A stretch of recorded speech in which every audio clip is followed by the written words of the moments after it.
everybody. Hope you are having a wonderful day today. I am back with yet another budget recap. Like I said, you're going to be hearing a lot from me this week, more than my normal 1 or 2 recaps a week, because I am going through a bunch of different issue areas of the budget that we just passed for the state and talking about some of the reasons why I voted against the budget, because I don't think that it's reflective of the needs of our community, but also specifically highlighting ways in which this budget has an impact on people in House District 36.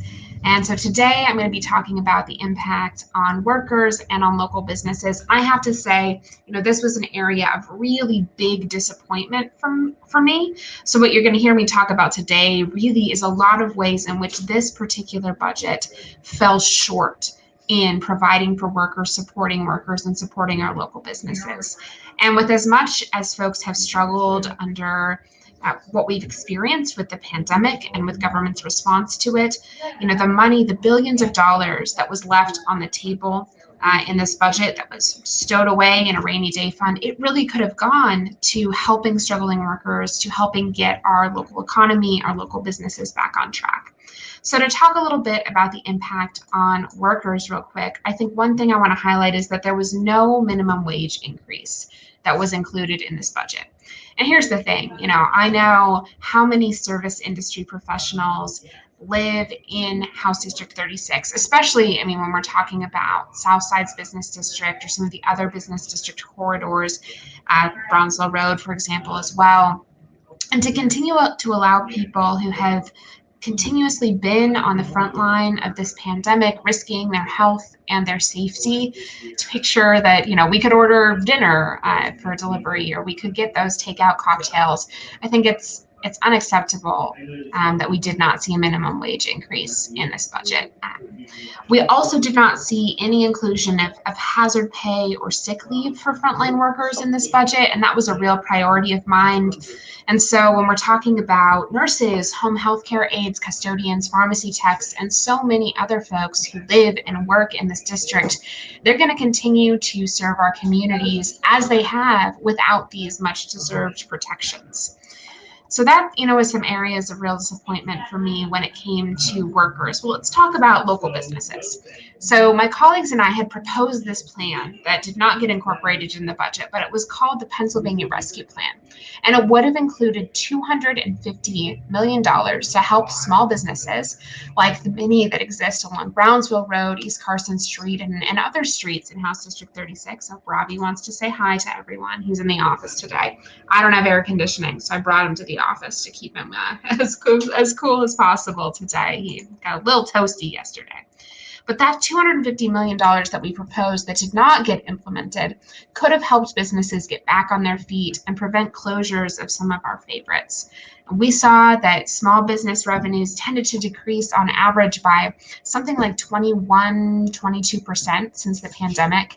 And I know that many in our district were hit far worse than that.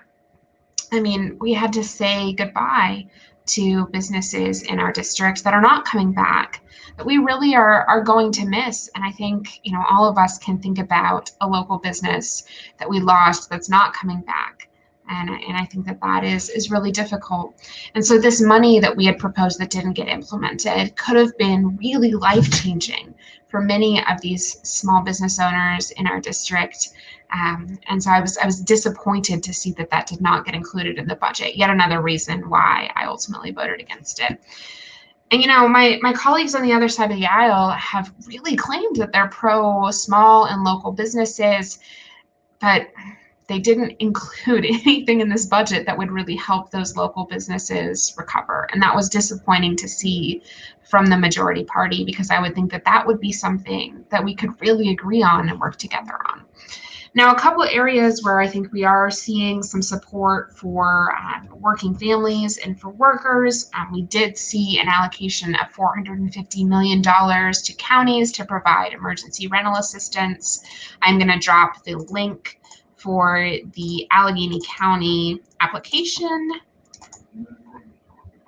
There we go. So should be in the comments section for you all, so you can see it and apply if you need to. Also, just to note that the CDC eviction moratorium was extended until July 31st, so just a heads up on that as well. And one other area where we did see assistance for, our hardworking residents of House District 36 was homeowner assistance as well. There was $350 million in a homeowner assistance grant program that was included in the budget, and that'll be contained within the Pennsylvania Housing Finance Agency, doing things like providing mortgage payment assistance, interest, principal rate reductions, utility and internet service bills, insurance, things like that. So if you have questions about that or that process, you can always feel free to reach out to my office. And of course, on literally anything related to the state, you all know how to find me, and you can reach out. We're happy to help with anything. But that's really the recap for the budget with regard to workers and local businesses and working families in House District 36. And like I said, I was just incredibly disappointed that there was not much included in this budget to support workers and local businesses. And that's another reason why I voted against it. All right, everybody, I'm sure I will see you all tomorrow with more information about what exactly went down in the budget. So look for me then. Take care.